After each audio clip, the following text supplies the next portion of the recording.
Greetings and welcome to LearnToCook.com. My name is Chef Michael Zima, and today we are going to prepare a Mexican red sauce. So let's get into the preparation of this red sauce.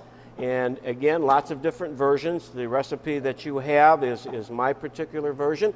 So what we want to do is get a saucepan. We'll get that saucepan heated up. Add a little bit of our oil. Very important that you get the pan hot. Once you get the pan hot, then you want to add the oil and let that heat up. And what we're going to do is we're going to take our onions, our garlic, our bell peppers, and I also like to heat up with the onions and the garlic my spices. So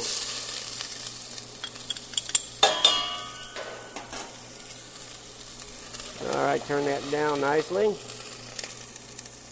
And be careful because sometimes the moisture in your onions have a tendency to want to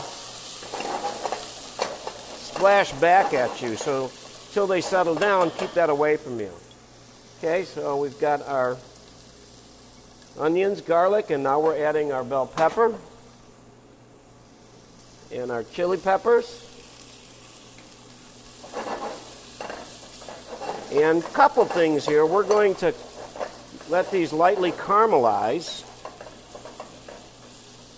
And as I said, I'm also going to add a little bit of our taco seasoning. The reason I like to sweat and or saute my seasonings is that because it opens up, I think, more of the flavor. Remember that most of the seasonings in a taco seasoning are dry, dehydrated. So we want to kind of reconstitute those, and I like doing that in a little bit of the fat when I'm sauteing.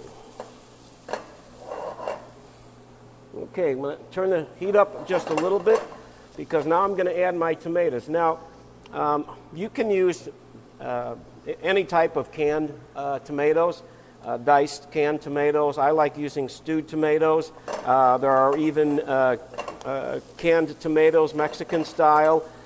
So you really have a choice what to use.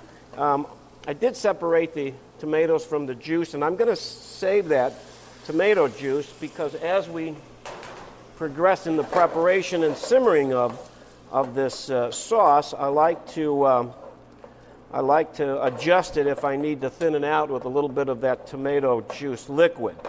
If you're not going to use it in this sauce, you certainly can use it in other recipes.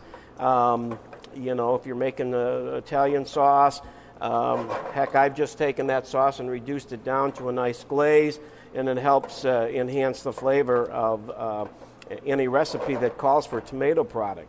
Okay, now I'm going to add the tomato paste. And again, kind of adjust your heat. We want it to simmer nicely, so we turned it up. We'll get everything incorporated in here. I'm going to add a little bit of my tomato liquid in here and a little bit of the chicken stock. Bring that back to a simmer again.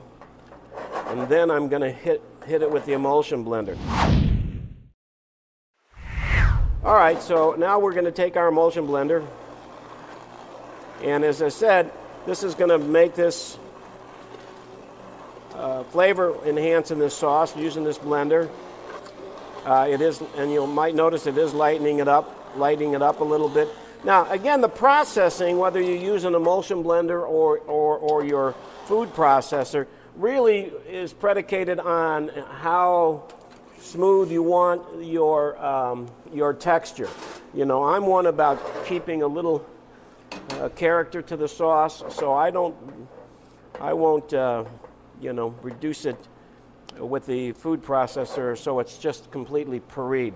Again, that's entirely up to you, but I think, again, you're serving this with some enchiladas, for example. When you ladle it on the top of the enchiladas, it'll actually give it some nice character, little texture. All right, I'm going to add the rest of my chicken stock. And I am going to let this simmer for about 20 minutes. Well, thanks for joining us today at learntocook.com. Be sure to comment and to subscribe. Also visit us on Facebook and Twitter. Have a great day and thank you.